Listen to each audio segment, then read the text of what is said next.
Good afternoon, folks, and welcome to episode 241 of the Sticks and the Six podcast. As always, I'm your host, Andrew Forbes, here with my co-host, Peter Barricchini, and we've got a lot to talk about over the past week. It's become trade mania. Maybe It's an the most. understatement with a lot of trades. It's been the understatement. We're talking like top 10 draft picks. We're talking star players. We're talking everything has happened over the last, I want to say, 5-6 days.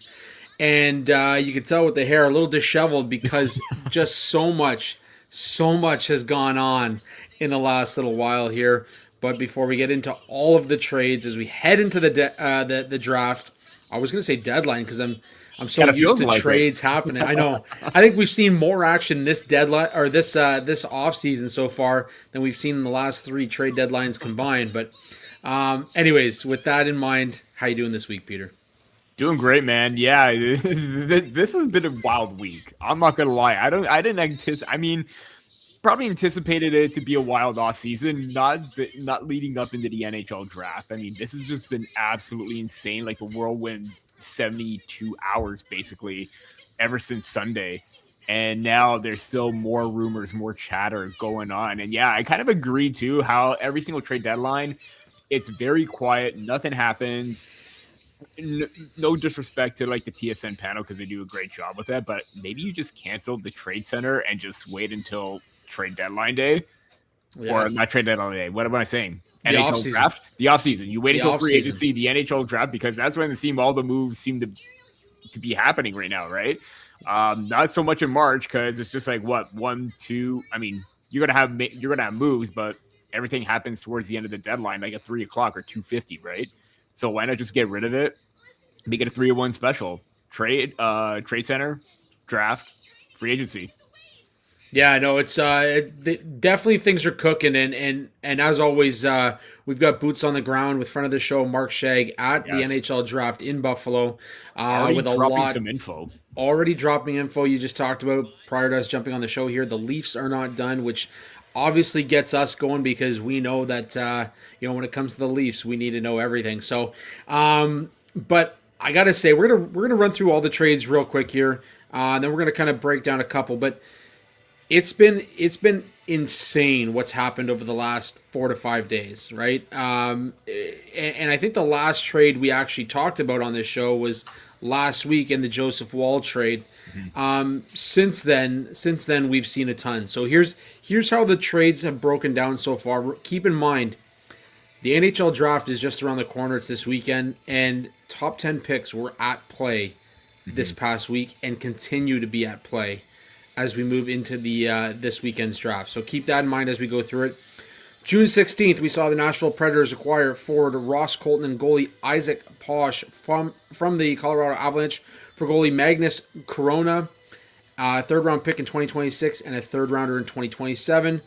The 17th, we saw the Sharks acquire defenseman Michael Kesselring and a first-round pick in the 2026 NHL Draft, number 27 overall, from the Buffalo Sabres for a first-round pick in the 2026, which was 20 overall, so moved up 7 spots. The 18th, the Sharks acquire unsigned forward Andre Gasso and a fourth-round pick in the 2026 NHL Draft from the Boston Bruins for a fourth-round pick and a fifth-round pick in the 2026 Draft. Of course, the Toronto Maple Leafs, we'll talk about this shortly. The Toronto Maple Leafs acquired defenseman Darren Radish on the 19th from the Tampa Bay Lightning for a fifth-round pick in 2026 and went on to sign to an 8-year deal. We'll talk about that shortly. Mm-hmm. The 21st, Seattle Kraken acquire forward Mackie Samoskevich from the Florida Panthers for a first-round pick in the 2026 draft, which ends up being 25th overall, and a conditional second-round pick in 2027, which we knew at that point something was happening in Florida. And, of course, later that day, the Panthers go and acquire Brady Tkachuk from the Ottawa Senators for 2 first-round picks in the 2026 NHL Draft, number 9 and number 25, a second-round pick in 2027, and a conditional top 10 protected first-round pick in 2029. The June 23rd brought on more trades with Calgary Flames acquiring defenseman Simon Nemec and forward Maxim Siplikov from the New Jersey Devils for defenseman Etienne Morin, a second-round pick in the 2026 NHL Draft, 35th overall, a first-round pick in 2027 or 2028, and a first-round pick in 2028 or 2029. Ottawa went on to acquire William Eklund, Kasper Haltinen, and Brandon Svoboda from the San Jose Sharks for a first round pick in the 2026 draft, which ends up being that ninth overall pick they got in the Tkachuk deal. The Capitals go on to acquire Jordan Kyrou from the St. Louis Blues for forwards Connor McMichael and Milton Gastron, and a first round pick in the 2026 draft, which was number 16 overall. Chicago Blackhawks acquired defenseman Bowen Byram on the 23rd and forward Jordan Greenaway in maybe one of the more lopsided deals from the Buffalo Sabres for defenseman Louis Crevier, a first-round pick in the 2026 draft, which was the 4th overall pick, and a second-round pick in the 26th draft, which was the 45th overall. So that's kind of where we sit right now. Obviously, I know I threw a lot at you. Yeah, a lot to take I was about in. To say, I should have jumped in and let you catch your breath a little bit there. The last 7 days have been insane. Crazy. Insane. So, with that in mind, if you could take away 2 things from the trades that have happened over the last week leading into the draft, maybe touch on 2 of these trades specifically, what are your current takeaways from those trades? The Atlantic Division is going to be a hell of a division once again. Mainly because I'm just going to touch on this briefly. The Brady Tkachuk trade. I mean, that everyone online was just absolutely seething as a result of that trade because of the fact that both Tkachuks are in Florida. Everyone hates Florida right now. And it's one of those trades where it just makes you hate the Panthers even more right now that they were able to pull that off. And I basically said, I'm like, how did Florida sell so high in Samoskevich? At that point, I get he's got some upside, 50-point player. I guess you want to try and throw to first, but just seemed a little too high. But I don't know. Seattle bit and basically made that move to make that Tkachuk trade happen. Overall, I think that William Eklund trade is great for both sides, for San Jose and and Ottawa Senators as well.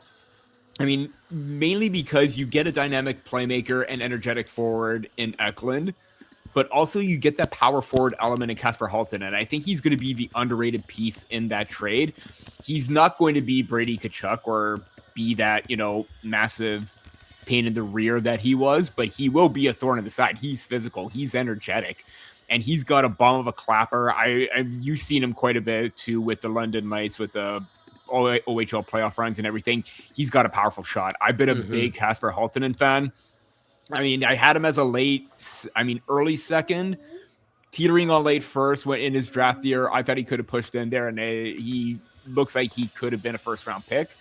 But also, too, for the San Jose Sharks to get 9th overall, too. And we don't know if they're actually going to keep both picks. Because I heard the rumblings that maybe they're open to moving the 2nd overall pick. And with that trade, it kind of feels like Stenberg is going number 2, should they keep it. But at number 9, there's still a number of defenders out there that they can keep or they can take. Obviously, Albert Smits comes up, but also Daxon Rudolph. You know how they need a right shot defender? Maybe they're higher on him than some of the other defenders, and they managed to acquire that pick. And Daxon is going to be that guy. So you take Stenberg, you take Rudolph, and even on Prospect Corner, I touched on this as like a bold prediction. What if Viggo Bjork is there for the taking and they take both Swedes, Stenberg and Bjork, to play together at some point? That'll just be absolutely unbelievable to see. But realistic, I feel like it's going to be a right shot defender in Daxon. I feel like that makes the most sense. And the Bowen Byram trade, everyone's still talking about that right now, how Chicago gave up the 4th overall for a defender that, yeah, he had a good year, but one good year does not necessarily mean a massive overpay. And if they're going to pay him big, they better bank on the fact that he better replicate or at least get close to what he did last season with the Buffalo Sabres, because to me, that's an absolute win for the Sabres. I don't think, you get not a depth defender. You get a veteran defender in Byram who's been around the league quite a bit, who also has a Stanley Cup with Colorado. But I don't know. It just doesn't seem like one that'll move the needle because you don't know exactly which Bowen Byram you're going to get yet. If you do get the one from Buffalo, great. But if you get the one where there's been a little bit of inconsistencies and maybe he's not going to be that driving force on the back end, that could be a big risk to take. So I think that's more of a win for Buffalo than it is for Chicago at that point. And not only that, too, with the 4th overall pick, you could have had Keaton Verhoff or Chase Reed at that point. And to me, Chicago is nowhere near competing. I think you could have waited it out with either of those two guys, like 2-3 years down the line, where they could come into the league. It just feels like maybe don't give up on that pick. Yeah, no, like I said, a ton to take away here. I would say as of right now, the two winners of the offseason have to be the St. Louis Blues and the San Jose Sharks, and that's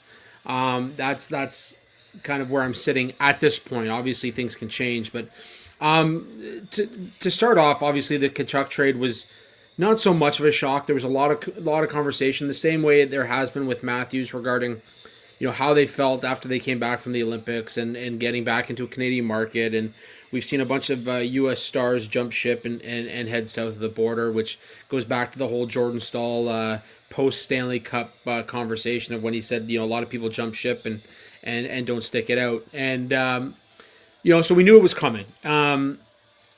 The crazy part about all this, and there's a lot of inconsistencies coming out about this trade, is one, Steve Stais kind of comes out and throws Brady under the bus, saying that a week and a half after they were bounced from the playoffs via sweep, he had 0 points. He had already asked for a trade. Okay, we had that opening of a face-off tilt where he just got pummeled by Jordan Staal. Yeah, and he came. Obviously, Brady came out on the Pat McAfee show and said, it's not exactly truthful that was how quick it was. There was some inconsistencies out there of when he asked for a trade. Regardless, he gave a 4-team list. It included the same of what Dylan Larkin had asked for, plus Carolina. And it just. I think a lot of people figured he would end up in Florida at some point to play with his brother. It was Florida. It wasn't even the other 3 teams. Yeah. Now the biggest takeaway for me is going to be how this team progresses. Now, look, they've got just over $7 million left in cap space going into this season as of right now. They have no goaltender signed. Sergei Bobrovsky's a free agent. I don't think he's going to come back. Daniel Tarasov is a UFA. I don't know if he comes out. If he does, he's probably gonna ask for more, considering that they're gonna go on a lengthy run and they don't have anybody else in front of him right now. But the idea that what I've noticed is that when Josh Norris was traded, there was a lot of people that came out. A lot of his teammates came out and discussed how sad they were, how disappointed they were that he was gone. Not one Ottawa Senator has come out yet talking about Brady Tkachuk. And I think it was Renaud Lavoie who said that there were locker room issues. As a result of that, there was something post-Olympic where the sort of attitude kind of changed among every single one of them. And I think I can't remember. I think it was, I know I read it somewhere online where, actually I don't want to say on that because I don't want to speculate on that, but it did kind of feel like there wasn't that same cohesiveness in the room as it was in previous years. I believe it was Steve Stais in his press conference afterwards that said it created a major distraction with the conversation of whether he was going to stay or not. You've seen the videos of Brady afterwards saying that, I want to win here in Ottawa. This is just a distraction. This is ridiculous news. We all know as of now that was not the case at all. It's one of those things where if you're going to say it, find some way to at least make it believable, I guess. Because I don't think anybody in that moment even believed it, frankly. But so that was the biggest takeaway for me, is that there's been no teammates that have spoken up in his defense, saying, this is kind of what we wanted. We wanted him here. And all that. To answer this question, actually, very good question by Ryan in Bytown. Does this news make Leafs fans nervous? About Tkachuk leaving, I assume that's what you're talking about, Ryan. If it's about Matthews possibly jumping ship, I don't feel like that'll happen. And even if it does, I think at this point we've made peace with the fact that I was thinking it earlier today, if you're a fan of any team right now, why would you go out and buy a jersey? Yeah. With a name on the back? Because right now you don't know who's sticking around and who's leaving. I And think I kind of I think regret this. too. I was just about to say, I kind of regret too because I have Matthew Nyes on my Drew House jersey, and his name is coming up quite a bit right now, and I'm nervous that he's going to get dubbed because I But don't want him again, to move. a guy that's come out and said very publicly multiple times that he Yeah. wants to be in Toronto, he wants to play with Yeah. this group, and he wants to win with this group. So it's interesting, and like and Mhm. this is where I think loyalty has left the game a little bit, right? Yeah. And you know, granted, Brady's allowed to do whatever he wants to do. I think in it's going to speak volumes if Ottawa comes out and starts to have an incredible season.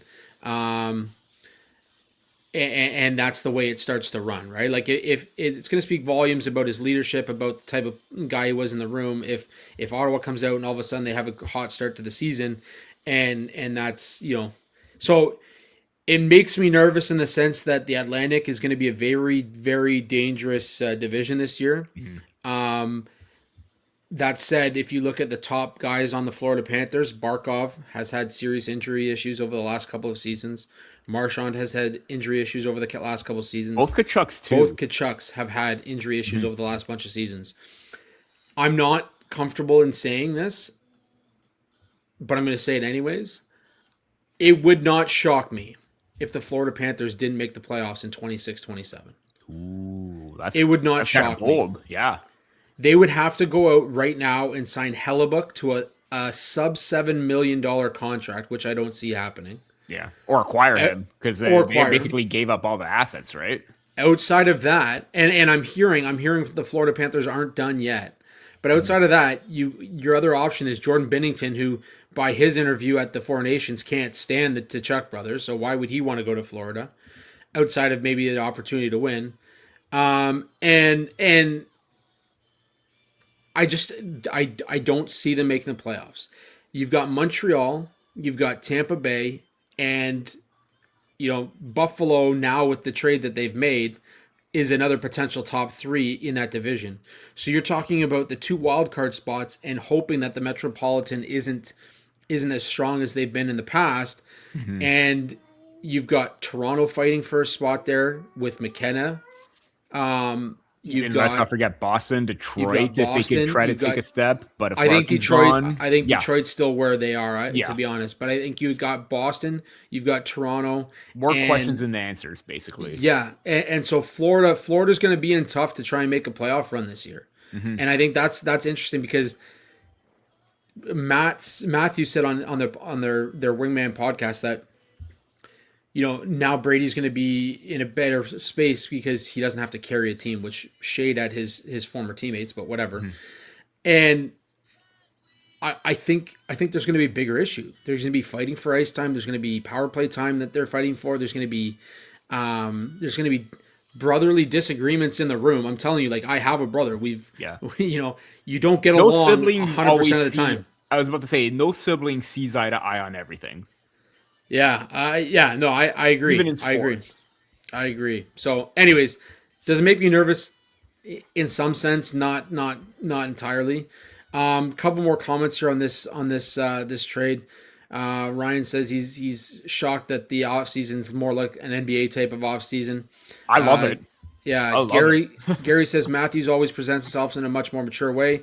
Ryan, I mean, you got to sends photo as your photos. So Matthews, in my opinion, wants out. I don't think McKenna will be as good as you think in his rookie season. And went on to say Brady was a flop if his name wasn't Tkachuk. Yeah, I mean, I'll disagree with you on the Matthews wants out right now because I think he's made it very clear what he wants Toronto to do, and Toronto's gone out and done just that and getting a defenseman that can move the puck. McKenna, I'm going to disagree with you on that too because I think McKenna from interviewing them, from being at the combine and interviewing them, he's one guy where like I think the media can brush he can brush the media off a little bit more than most prospects. And what he said in his documentary too, pressure is a privilege. Yeah. I feel like he repeated that multiple times at the combine too. Yeah, I feel like this kid has it. Even if the production is a slow, steady increase, he doesn't care what people think. You remember we talked a few I want to say a few months ago about these top overall picks being like hockey savants almost, where like McDavid, all he thinks about is hockey, right? Yeah. And you can see that in his post game interviews and what have you. Like he is stressed out when he's not doing well, and he puts that pressure on himself. I find McKenna is going to be much of the same, and we saw that this year in the NCAA. Yeah. He was not doing well. He was called out on it, and he had Mm-hmm. some off ice issues, and then all of a sudden he came back and he was the Penn State was taken by storm. So. Yeah. Ryan, I agree. It's something we talked about at the combine. He says slow start in college worries me. It We was an talked about adjustment.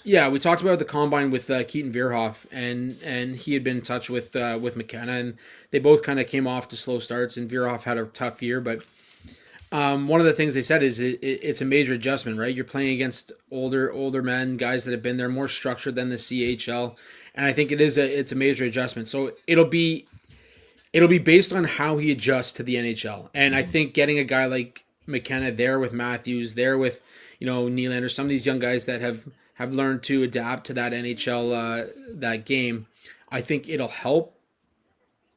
Obviously we have, hindsight's 2020, so we'll have to see how it plays out. Anyways, my last thing about the trades that have happened over the last 7 days is one, St. Louis got a haul. Got a haul for Jordan Kyrou. Yeah. Like it's not even close. Like Connor McMichael, who by the way was part of the trade that sent Robert Thomas to the Hamilton Bulldogs back in the day. Mm-hmm. So that'll be interesting. Connor McMichael, Milton Gastrin, and the Capitals' first round pick, which was 16th overall. I think that was a huge trade for St. Louis. Yeah. St. Louis now has what, 4 first round picks? 4 first rounders. Yeah. 4 first round picks. In this year's draft. So I think St. Louis did amazing work. I think San Jose did amazing work. Mm-hmm. But I'm with you. And was it Gary who said it earlier here? Somebody said it earlier. Oh yeah, Gary. How does Kyle Davidson still have a job in hockey? If you're Connor Bedard right now, you're looking at Kyle Davidson saying like, what the fuck were you thinking? You had a 4th overall pick. Could get a defenseman potentially that is going to be better than Bo Byram, and not a shot at Bo Byram, but he's had a tough career so far. And you traded away along with Crevier, who's what, 6'7", and who could get pucks on net. Like he's a volume shooter for Bo Byram. Oh man, if you're a Chicago Blackhawks fan right now, you have to be worried about the potential that Bedard says, forget this. I will say this. I did see like a lot of talk about how Buffalo is going to use that pick to swap it for something else. So that's reassurance for something. But now, you know how I said I fear about Matthew Knies being dealt. Do they send it back to Chicago for Connor Bedard? Well, I made a joke. I'm like, Matthew Knies for Bedard, 1-for-1. Let's do it. Right. Yeah. But also, like I just saw right now on Leafs Morning Take, David Pagnotta saying that Leafs have something big going on. That scares me. Didn't elaborate. That scares me. It's very scary because of the fact that what the hell is going on. And again, this is the new Maple Leaf regime. They're being tight-lipped. They're not letting anything leak out about something big scares me. Someone's moving. I do think that if there is a big move in play to happen, it's going to come down to Carlo and Riley. I feel like there's more traction with that right now. But then again, I'm no insider. I'm not with the team. It doesn't worry you a little bit that Matthew Knies might be involved when he says there's something big? It does. It really does. And the only reason why is I would only trade Matthew Knies, and we talked about this before, is if you're getting an absolute haul. We've talked about how there were reports that, Chris Johnson said that there are teams that really value Matthew Knies because of the contract, because of what he could do as a power forward. Gary says he said big, not Knies oriented. Yeah, but Gary, this is the new Maple Leafs regime where everything's on the DL. Yeah, they don't know. The insiders have no fucking idea. But then, that includes Elliot Friedman most of the time now.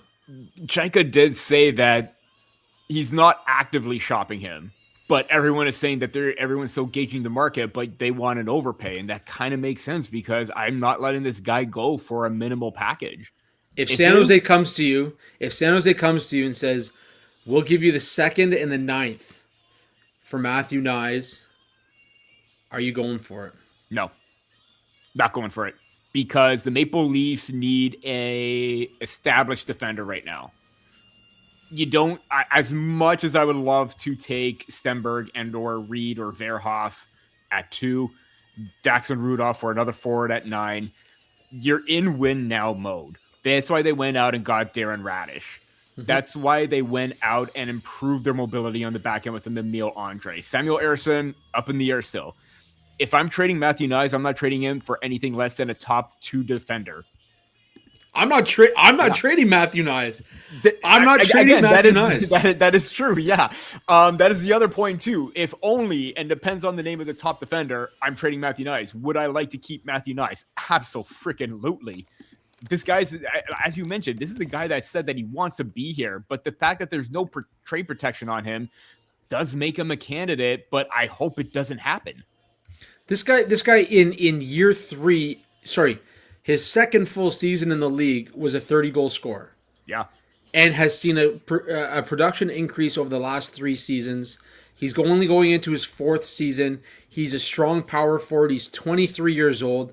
If you trade Matthew Nyes, you are sending a message to the entire franchise and the fan base that you don't give a shit what it's going to take to win. Because Matthew Nyes, albeit maybe not a first-line guy, is a guy that on a Stanley Cup winning team, he's a second-line guy that's going to be a role player like an Ivan Barbashev or a Thomas Hertl or Taylor Hall. Or a Taylor Hall. That's exactly it. Anyways, I don't trade Matthew Nyes at any point. Even if it was for like Werenski, would you do that at all? Like as a part of the package deal? It would have to be a big package. And and Werenski's a fantastic player. He's an incredible defender, but I don't know. If you're win now, you want to get Werenski without having to give up Nyes. Fair enough. That's what you want. That's the ideal package if you're John Jacob. Gary says, I'm less worried about this year as long as they are better. Next year is where I want real improvements. Valid. Yeah, I think valid.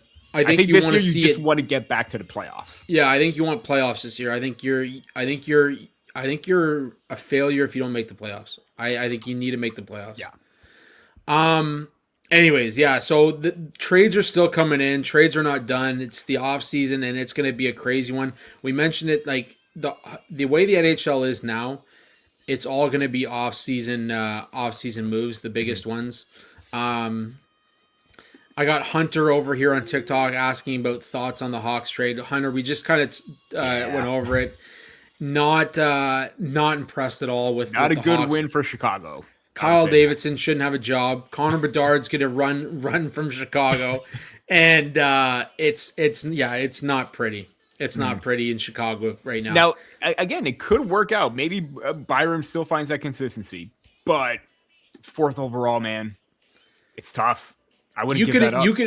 You could have potentially, depending on how the 2nd and 3rd pick go, you could have had Caleb Malhotra to add to Frondell, to add to Bedard. You could have had Vigo Bjork to add to that group. You could have had Carson Carrolls. You could have had, Daxon Rudolph if you want to take him that high. Like there's so much more potential there. And Hunter says he woke up in shambles. he's a Hawks fan. Poor Hunter. Yeah. I feel for you, bud. Yeah, it's LeBron, Gary says, breaking news from Gary here. LeBron says AJ Greer plans to go to market. I think that's been kind of in the works for a while now. I could have a few weeks ago. I thought I saw that he wanted to go because I was on the fence of possibly signing him as a Maple Leaf, or if I'm John Shaika, to improve that 4th line. But after seeing what Landon Sim did in the playoffs, I was going to say, forget AJ Greer. Forget AJ Greer. Sim. Sorry, we got our own AJ Greer in the Marlies right now, and he's still very young too. I'd give him an opportunity if he ever gets a chance. Yeah, no, 100%. Okay. Anyways, we're gonna move on here just a little bit. Obviously, the the Riley's name is out there. The reports are that he gave a 4-team trade list. His agent gave a 4-team trade list, and that they are all Western Conference teams. But something could change given More what teams could be added arises. on. More teams could be added on. There's not much more to discuss about that regarding the trade list, especially because we know that it's his name, McCabe's name, and Carlo's name out there. That's a backlog on the Leafs back end. But I do want to get your opinion on it. Like, we talked about loyalty, and we talked about the loss of loyalty in the game, and obviously Vegas is a perfect example. They've gone on to have very successful runs because of their lack of loyalty. Are you disappointed or sad that Morgan Riley, potentially does not finish his career as a Maple Leaf? I am. I am a little sad because of what he resembled. I mean, especially what he went through early on in his career, going through a rebuild, going through this transition of the new era, basically, of that failed core 4 attempt. He had a decent season where he had 70 points, and I think that was the benchmark for him to try to replicate, but he wasn't quite able to replicate that and find that success as a top puck-moving defender in the league. And every single year, he just regressed a little bit more. And this season, I think, was the turning point where he just can't keep up. And that, to me, is the sad part because of how much, or because I think coming into this season, he lost a few pounds too. Like, he slimmed down a bit, maybe thinking, hey, maybe he could get a little bit quicker. Maybe he could be a little bit more agile. He wasn't that, and he got beat quite a bit. And again, the defensive positioning and awareness just isn't quite there. But overall, as a person off the ice, Morgan Riley is what players should strive for to be a leader. Vocal, respectful, caring, very much involved with the community in a lot of aspects as well. It is disappointing because he is a beloved fan favorite. There's no doubt about that. It's just very disappointing that we never got to see that consistency, or at least just become a consistent 60-point defender, because it just was not there. It sucks. It's going to hurt, but I feel like the first time he comes back to Toronto, there should be a standing ovation for him because of what he did and what he meant to this organization. Yeah, I mean, this guy's been there since the beginning of, like, their kind of downfall. He was there when they were losers. He was there when they started to make that push for the playoffs. He was there when they finally made the playoff run. He was there when they finally got past the first round. He was there for the Game 7 upset. Like, he's been around, and I think that's what makes it a little bit of a tougher pill to swallow, because, as a fan, you do have loyalty, right? Like, regardless of if you think a player's played poorly over the last, couple of years, and obviously he's had some changes outside of the game as well. We've talked about that numerous times, and becoming a dad changes your perspective on things. And he did start to show that dad energy that one time. Yeah, and he does, and he obviously wants to be there as well. He's 32 years old. He was the 5th overall pick in 2012. He's 3rd all time on the Leafs defensive list for games played, and 2nd all time behind Boris Elming in points. Like, this guy is truly what. This is what I was saying about Mitch Marner when he left, is that you can be a longtime Leaf and put your heart and soul and sweat and blood and tears on the ice, and maybe never win a cup, but you're going to be looked at as a Leaf legend. The Wendell Clarks, the Doug Gilmours, the Lanny McDonalds, the Darryl Sittlers, those type of guys. And Morgan Riley's that. And to be where he is on the Leafs all-time list, and to have contributed the way that he has, I mean, it's obviously disappointing that, he's not going to finish his career with the Leafs. And I hope when it's all said and done, he signs a one-day contract and retires as a Leaf. That's kind of where I'm at. But it's definitely going to be hard to see Morgan Riley in a different uniform, but there's a logjam on the Leafs back end. And this is, at the end of the day, a business, and the Leafs are going to have to find a way. And this is the new guard too. Like, this is the new regime. Like, this is the new guard. You haven't won with him, and you could say the same thing with, like, Matthews and Nylander too. If you haven't won with them, you got to find some change, right? But now it just seems like defense is the major issue, not offense. Yeah. And that needs to be the focal point. And unfortunately, Riley may be the one to gone. And he was slower at foot, right? Like Mm-hmm. he did become a little bit slower and what have you. But um, uh, here comes Jordan with some breaking news too. Yarmo just Yeah, confirmed that Tuck is going to market. interesting. They're They looking can't. at They couldn't signing. get it done. Yeah. They're looking at some sign and trades. Potentially a big thing that Toronto might be in on. Who knows? Who knows? Mm, It's hard to do it in if he's division. asking for 10 mil up, I would be hesitant on that. I Yeah, wouldn't yeah. give that. He had the best contract year though. Yeah. Like the best contract year. Like could I not think have could not have gone 9.5 better. is, yeah, 9.5 for me is that sweet spot in terms of a contract. Anything more, I'd be very hesitant. But then again, if you try to get an extra year, maybe that AAV comes down, but I highly doubt that's possible.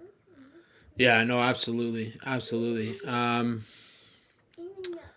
Gary's, you might know this better than I do. Gary's asking, he watched Oh, Alexander Karmarov in Karamanov.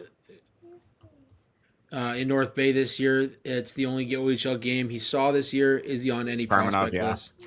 Uh, See, here's the thing. He's got size. Dude's 7'1", 280 pounds. I think I just saw him get wrecked in like an off season uh, kind of I don't know men's league type of game. Yeah, the Got thing rocked in the is, corner. that's 2 assists in 20 games. I mean, I compare it to Maxim Sokolowski too. I know there's a lot of talk with him heading into the draft too, but he's big. He's got size. He's physical.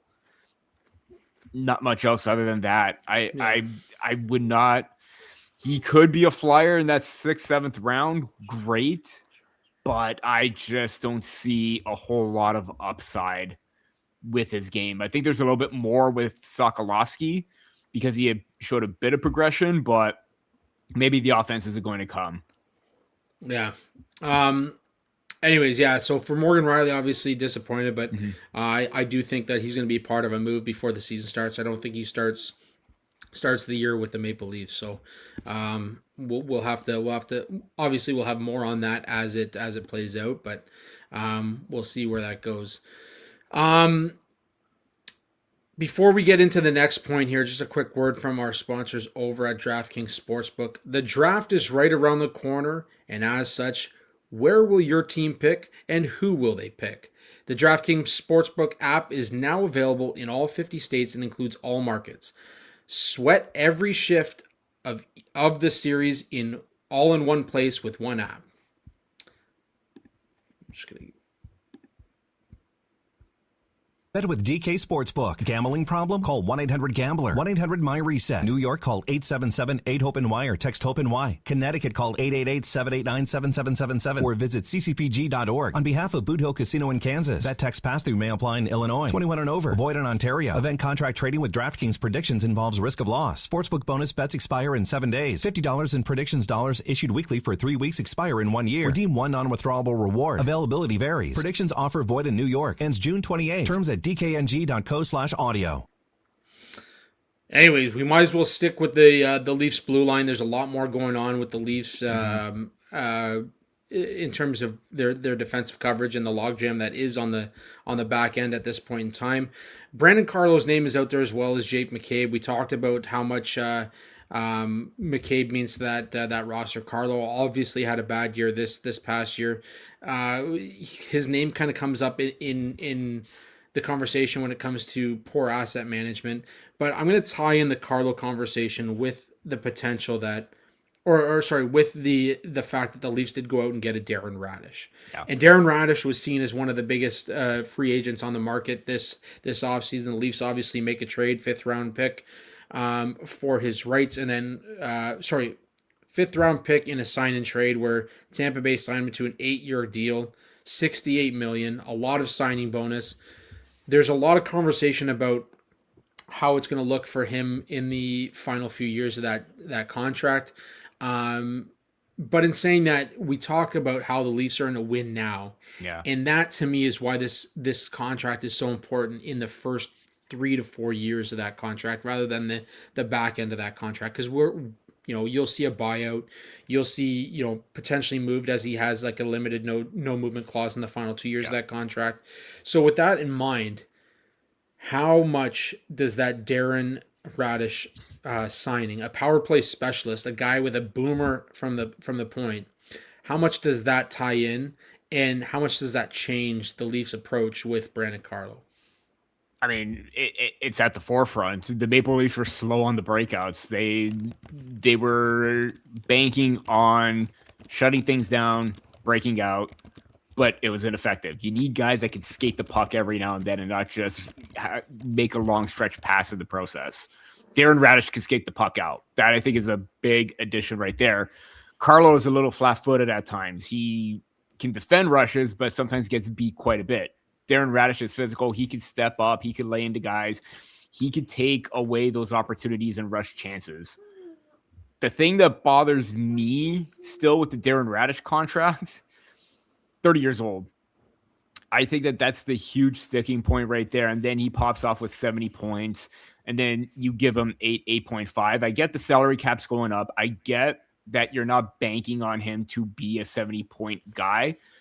But if you're looking at him to be a 50 to 60-point defender, I think that's more realistic with a guy that can at least still get double-digit goals, 15 every now and then, possibly hit 20. I just also kind of feel that he was writing a lot of the, not necessarily the power play, but getting those passes from Kucherov and the top line from Tampa Bay. You could possibly get that with Toronto, with Austin Matthews, with you feeding him for one-timers, Kevin McKenna feeding you for one-timers. Same with William Nylander, the power play, wherever he is going to be in the lineup, whoever he's going to pass up to the forwards, he's going to get points. It's just that I'm still operating under old or like pre to like mid-COVID era where you don't want to fork over that kind of money to a guy that just pops off like that. And again, you're not paying for him to replicate that. You're just paying him to do what he does best.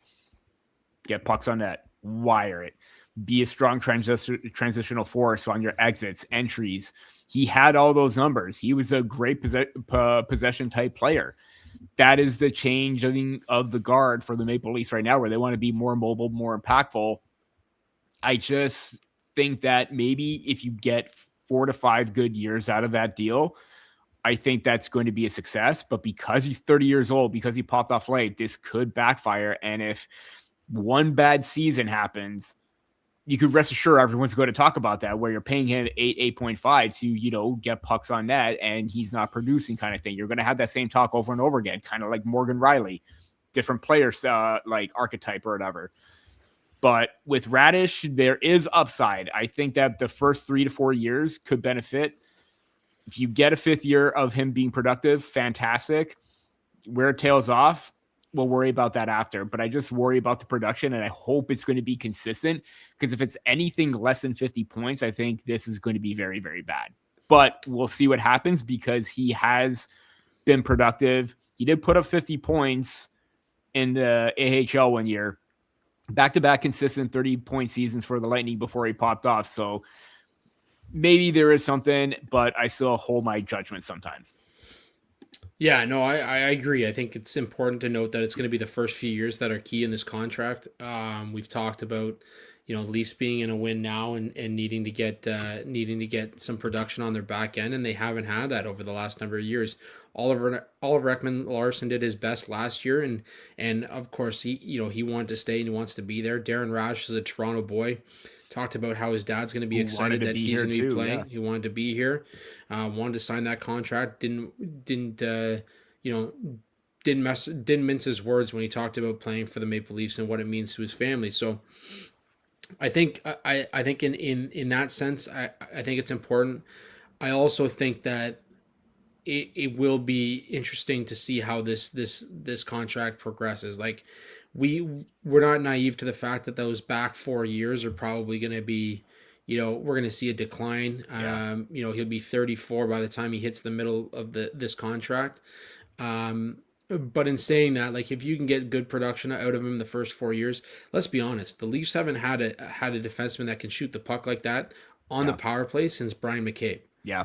And you talk about Kucherov sending the pass over to him. Well, You've got Gavin McKenna now. You've got William Nylander who has eyes. You've got Austin Matthews who can shoot the puck. Now you have two dangerous options on the power play. You've got Oliver Ekman-Larsson, whose shot might not be as strong as somebody like Darren Radish, and then all of a sudden now you've got Darren Radish who can shoot the puck. So maybe Oliver Ekman-Larsson goes back to him.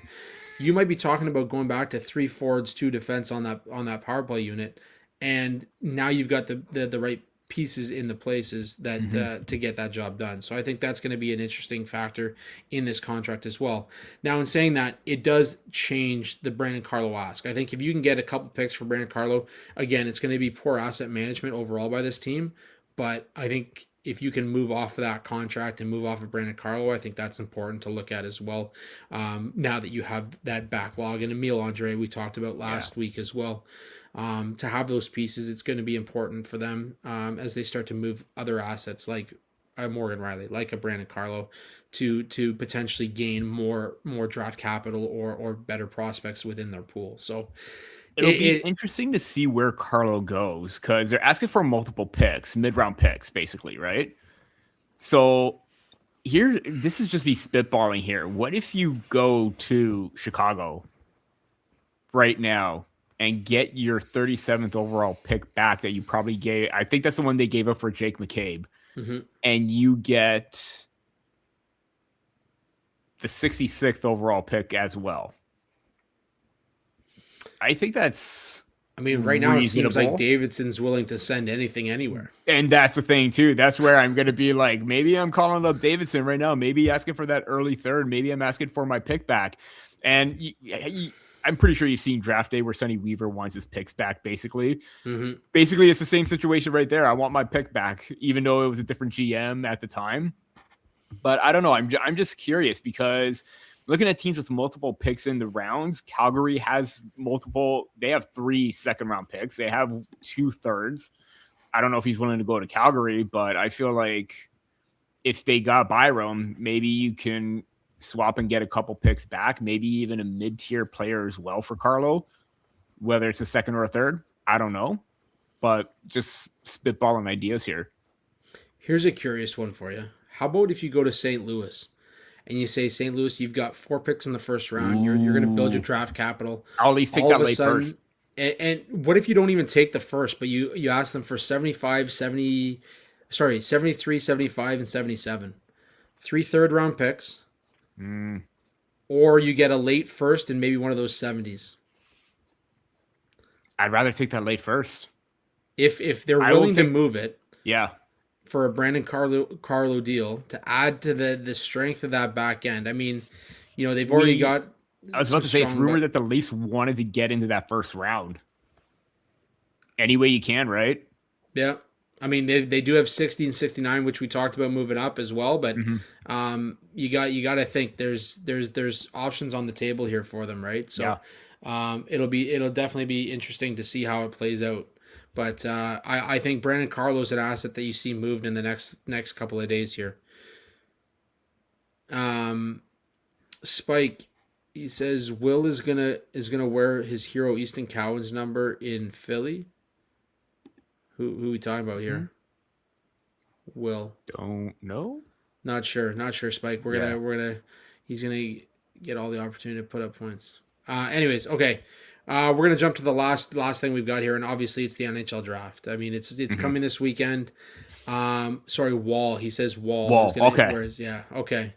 Got a little confused there. I'm like, who's Will? But yeah, okay. Wall makes sense. What a nice nice tribute. What a nice tribute he threw to the Leafs in Toronto as well. You notice how he didn't throw Leaf fans under the bus? Yeah. You notice that? Yeah. Crazy how that's something that once you gain the respect of the fan base, you don't throw them under the bus.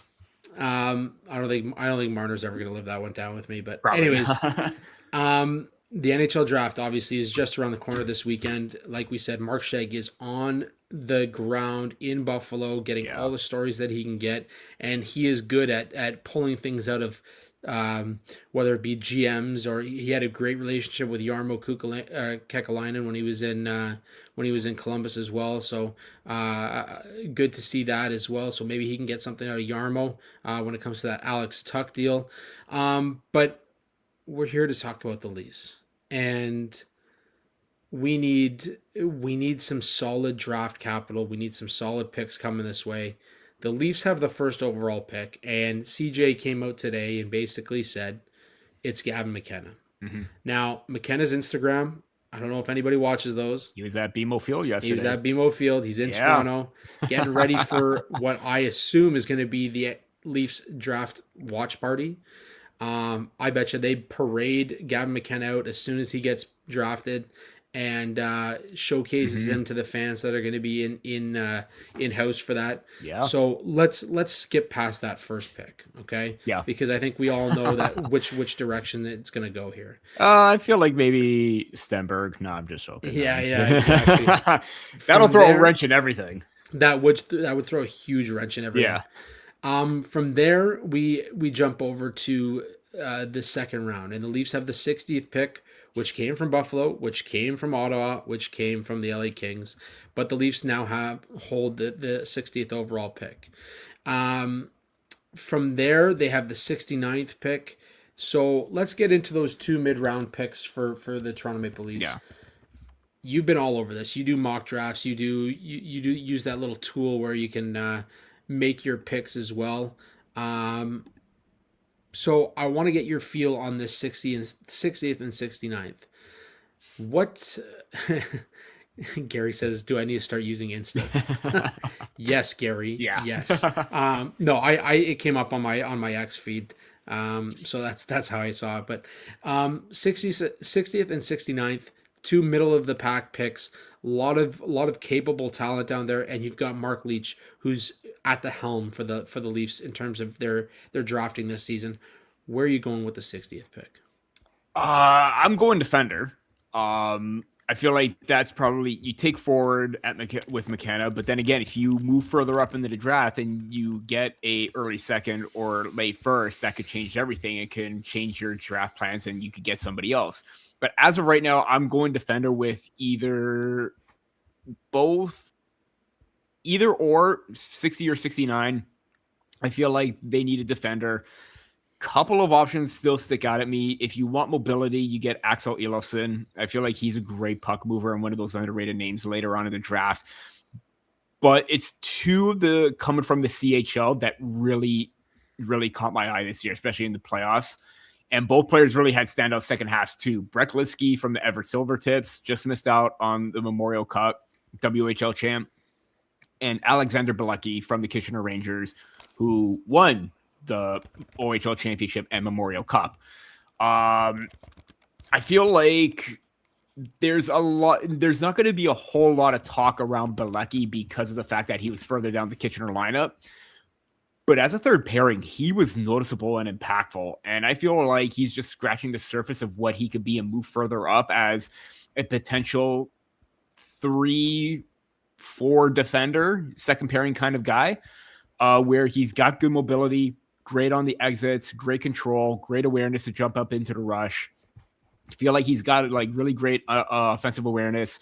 Same with Brett Liskey too. I feel like he's got some upside there. I should note that Bilecki's a left-handed shot. Liskey is a righty. And Liskey also played with Landon DuPont for quite a bit, and he held his own and kept up and played with the pace that DuPont did with the Silvertips, who is now going to University of Michigan, just announced today. I feel like if any of those two defenders are still on the board, I feel like those are ones with high upside, high ceiling, or like high development curve type of players. And the Maple Leafs have been known to draft those kind of guys in the past, high impact, high upside kind of guys.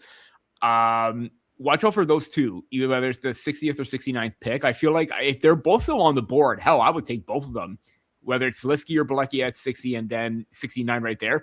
Yeah, there could be a forward there, but if those two defenders are available at both options, I would take both. And that increases your defensive depth to go along with the Ben Danford, and you get a little bit more mobility out of it because I feel like they're better skaters and better transitional players than Ben Danford. Before I get to mine, I want to get your take on this comment as well from Owen Gale. What are your thoughts on Igor Shilov? Could he fit in Toronto for the later rounds? I have Shilov in that late first, early second round range. For me in my final ranking, he was in that like 34 to like 40 range. So early second, I feel like he'll get his name called there. If the Maple Leafs do find a way to try and get that second first rounder or early second pick, I definitely feel like you can get him at good value there. Really highly gifted offensive centerman, great skill, great creativity. 6 feet, maybe 176 pounds, needs to get a little bit stronger, but man, he put up good numbers and solid ones at that with the Victoriaville Tigre and the QMJHL this year. So definitely he could fit. He's got great skill. And I think with this, transition moving up the guard where you want to add a little bit more offensive creativity to your game, Shilov definitely does have that. So I think it may be out of the Leafs range, but if they somehow get to him, I think he could be a good fit and a good option. Yeah, Owen, great question, and thanks for tuning in. Appreciate the comment. I agree with Peter. I've got him at 38 in my final rankings. That said, like if the Leafs are able to get to a late first round, early second, I think he's a guy that they could certainly take a look at. Highly skilled, sees the game at a high pace, high level, and can make those plays at that high pace as well. So I think he's a great option. Yeah. It's just a matter of getting there. I don't think he'll be available at 60, but definitely a guy that they could take a look at. And I have him at 35 too. So yeah, way early. Yeah, early second. Yeah. Gary says, how many prospects will they draft that have late birthdays? The Leafs seem to use that as a strategy to their advantage. That's a great question. Mm-hmm. Something we'll definitely keep an eye on. But to be honest, Gary, I've never noticed that before from watching previous drafts. But certainly I'll take a look and go back and see where they've utilized that tool before. In terms of 60, I actually had Liskey at 69. So I had him. Ooh. I didn't have him at 69 in my draft rankings. I had him 63rd. Yeah. Yeah. So I had him at 67. So I had the potential that the Leafs could take him with the 69th pick.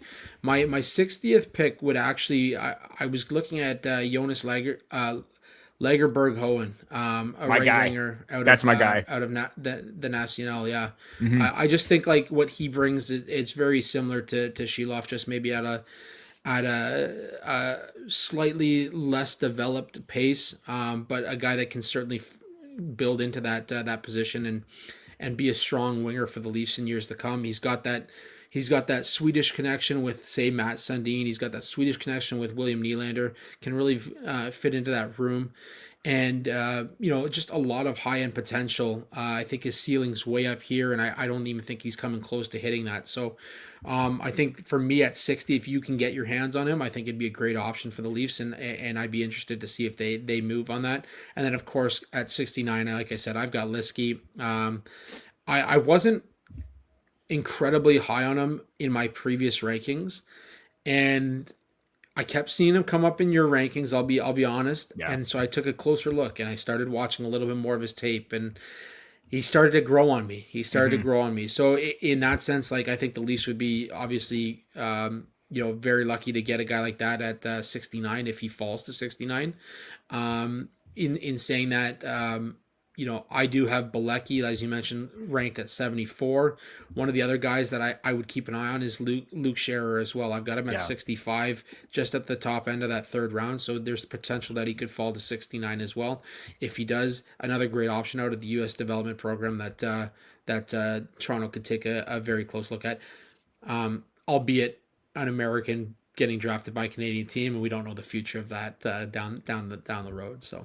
Glad you brought up Lagerberg Hohen, because not to toot my own horn, but I basically wrote his draft profile, and he was on a really good heater to start the year before he had a leg injury and he missed a lot of opportunities.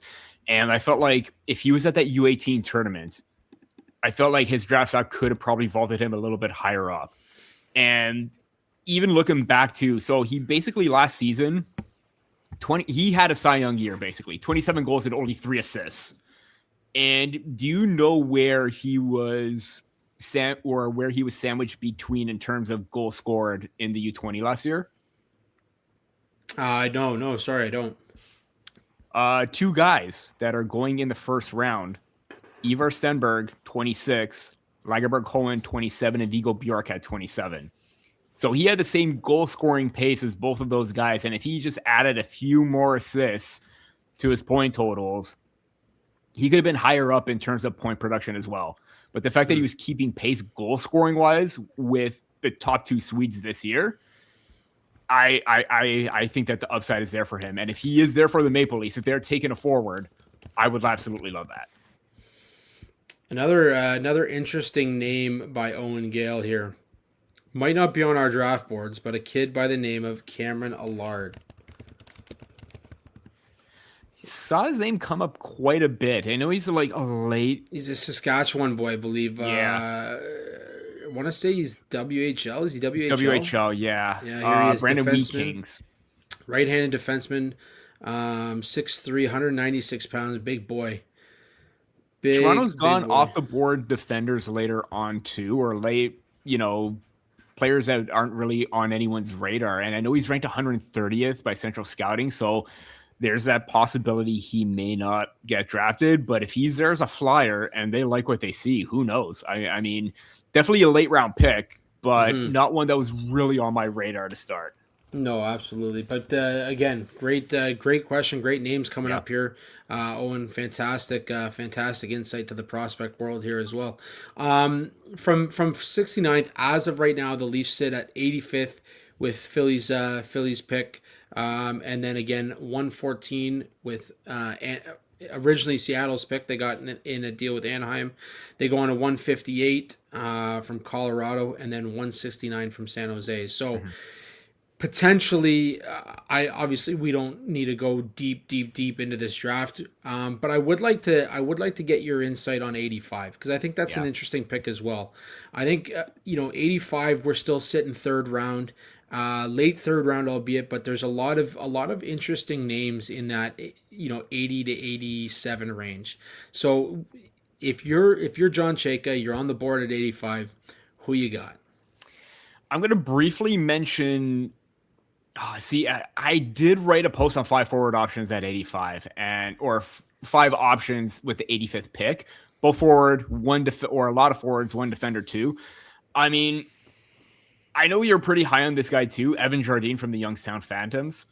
I see him as a really good fit. The guy has speed for days. He's got wheels, and he knows how to use that body and size to his advantage to close gaps, get the inside track on players. I feel like he fits that high competitive, offensive-minded, mid-6 kind of forward role for the Maple Leafs. Nils Bartholson, dynamic shooter. Hard, heavy shot, great one-timer, great wrist shot.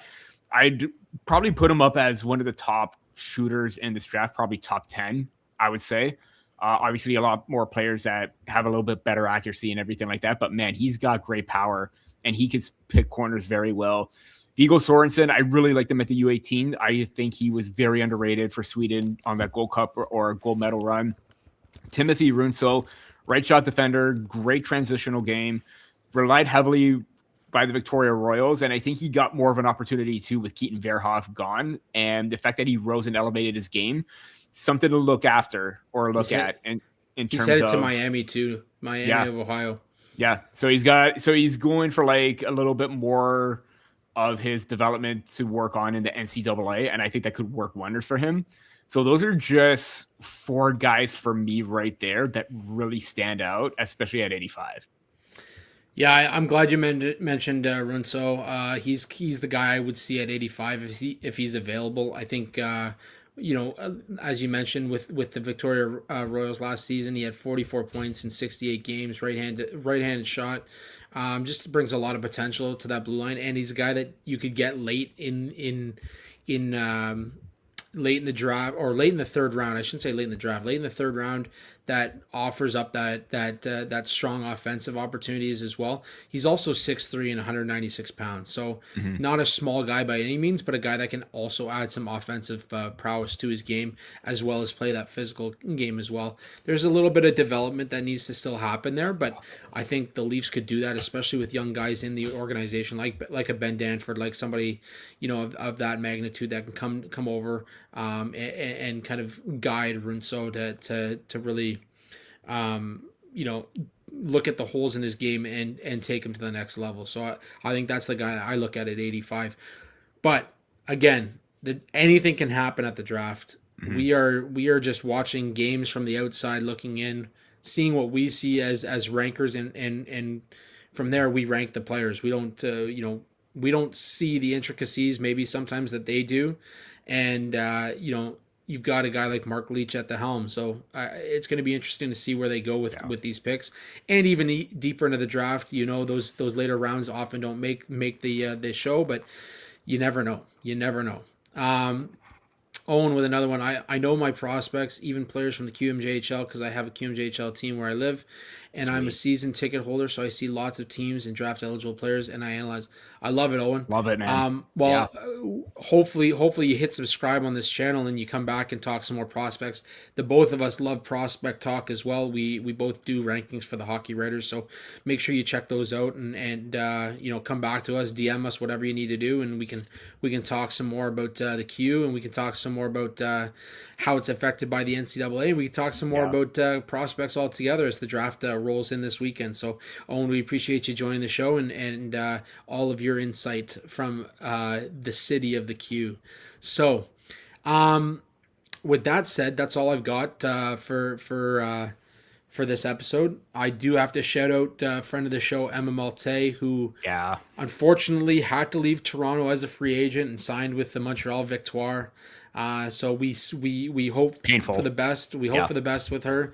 Obviously joining a championship team, it's going to be a rough year for the Toronto Septors in the PWHL, but we'll continue to watch as the league is growing. The league is growing, so it's going to be a lot of fun as we continue to watch the women's game.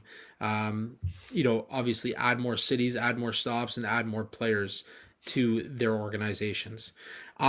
Before we close it out here, my friend, anything else you want to add? It's in the title, and I added it in just to the notes here, just so we don't forget too. About we could just touch briefly on that. I almost forgot Mike Babcock coming back to the Edmonton Oilers. Not memorable at all. And it's watching that press conference or seeing the highlights of everything, even that 101 with Ryan Rishaug too. It's like he's never left. It's like he hasn't changed one bit.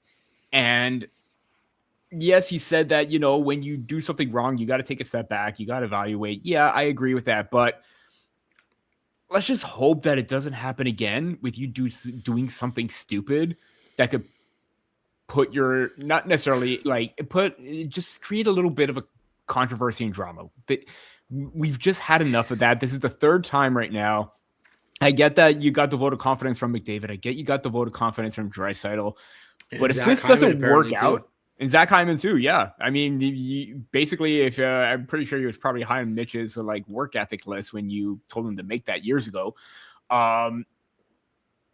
It just kind of feels like you have one more shot at this. Don't screw it up. But I feel like Mike Babcock is not the answer in Edmonton. Can we start referring to Edmonton as the city of second chances? And especially just regurgitating a lot of the Leafs players. Instead of like the Edmonton Oilers, let's call it the city of second chances. Yeah. Too many. Yeah, you want to go through the list? Perry, Kane, Bowman, Babcock.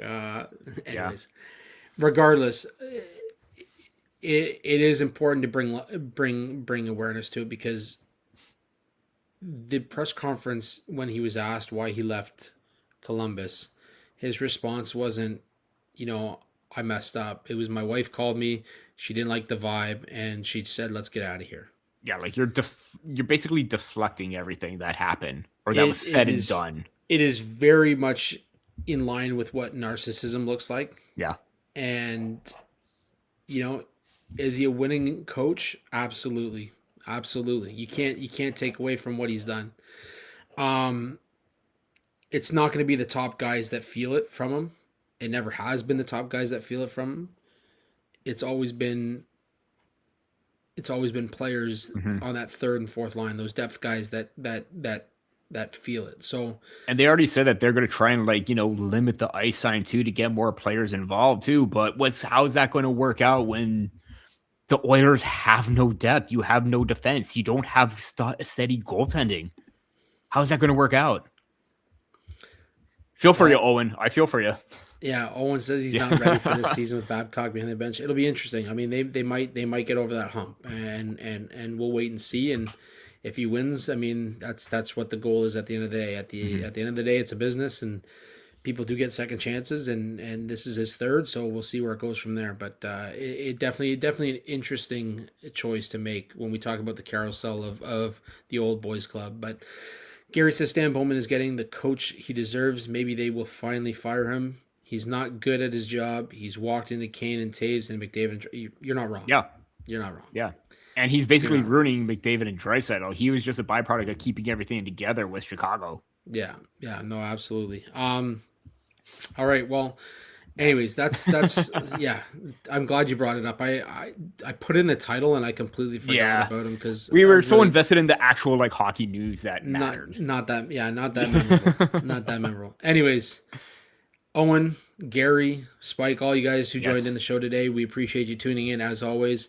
We will have a lot more following this weekend's draft, and the Leafs have the top pick. Likely going to be Gavin McKenna, so we'll be talking Gavin McKenna next episode in the blue and white. That's all we have for this episode, 241 of the Sticks and the Six podcast. For more from the Hockey Podcast Network, DraftKings, BioSteel, and SeatGeek, check out the show description for all your promo codes. Until next week, when we're on 242, that's all we got for the Sticks and the Six podcast. For Peter and myself, have a good